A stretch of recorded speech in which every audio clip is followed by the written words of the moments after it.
Okay, so I'm in the middle of another one here. This is my 2002 Suburban. I'm doing rear brake calipers, also a rotor on this one because the rotor got eaten up. I drove it a few miles too many when the pad wore down. So I think I have the right parts. Calipers come with the bracket now, I guess, and that's remanufactured, and that's a Napa rotor. The rotor should be the same left and right. The calipers are different left and right. So I did get that caliper off of there. Now I got to get the bracket off of there, and then we'll be moving forward. I will let you take a guess on which one of those is the one that ate the rotor. Hint, hint. That's the inside one, just for what it's worth. The inside wore out much faster than the outside.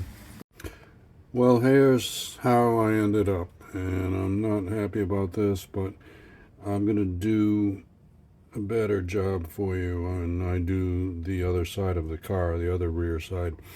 So, just, the job went to hell, and I couldn't really videotape anything because I just needed to get the job done. So I got it done, sort of, and I'll tell you what I did. I got the new pads on, I got the new caliper on, I didn't put the bracket on, and I didn't put the rotor on.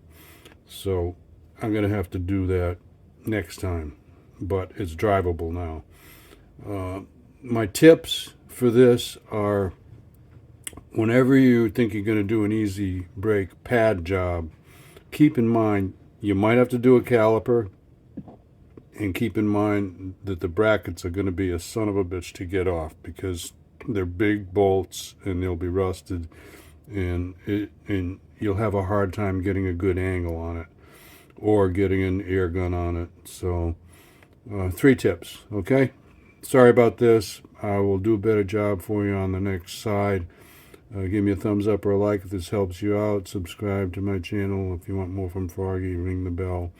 If you want notification, be safe, have fun. Froggy out. Let's go, Brandon.